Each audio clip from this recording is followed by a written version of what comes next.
So, as we are making stock, I can show you another trick.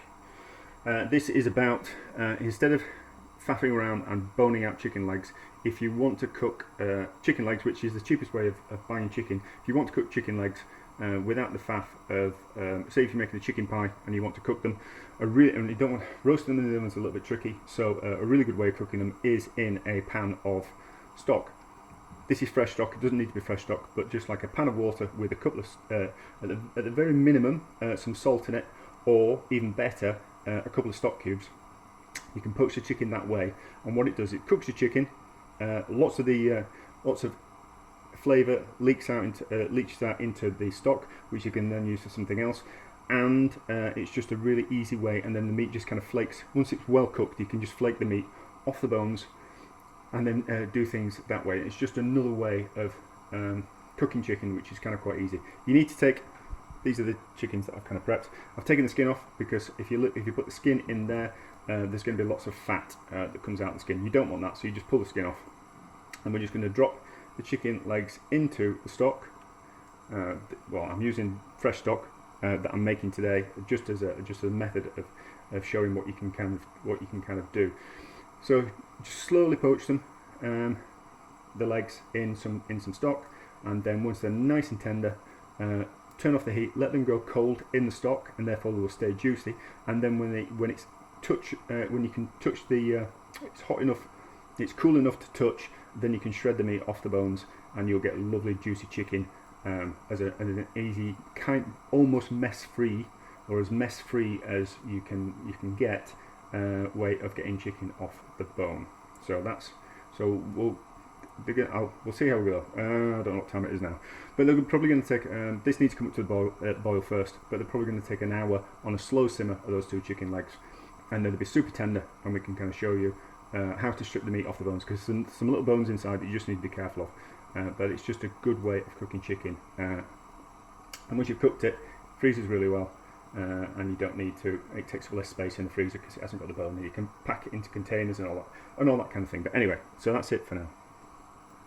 Update on the chicken legs. They are now fully cooked and they are almost falling to bits. So super tender, that's exactly what we want.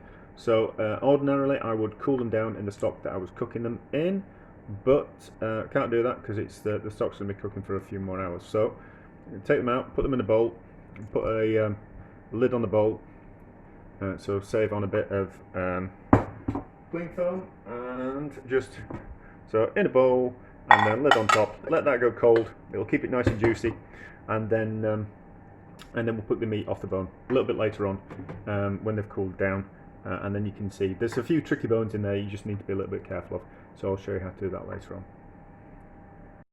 Now the chicken is cool. Let's have a look at it. So it's nice clean hands.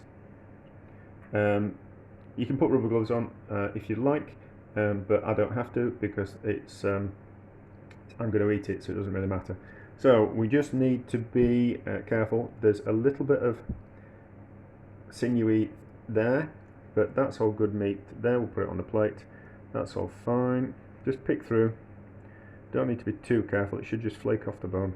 Pretty straightforward. That's a little bit of nastiness, so that's fine. This is the only tricky bit. There is a small sharp bone that you just need to be careful of. Pick through it carefully. All that's good meat there, all that's good meat there, all that's good meat there. So all that's good meat there. A little bit off there. That's just bone and cartilage. This is the bone that I'm talking about just here. So it comes from the drumstick and it's attached just there. Just sharp, bit pointy. Don't want to get stuck in people's throats. We'll do the other chicken leg just as well, just in case. Well, to kind of show you. That's the oyster. That's the nice bit there. That comes out pretty straightforward. All that there. Some nice meat there. Pick that bit out first so it doesn't go into cooked meat. Onto there. There. Pull that scrubby bit off there. What I'm going to do, I'm making stock. So there's a little bit of sinew there.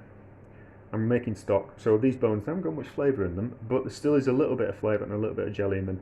So what I'm going to do is I'm going to throw them into the stock pan. You can actually, alright, so there we go. So there's that bone again. You just pull that meat off there, bone there.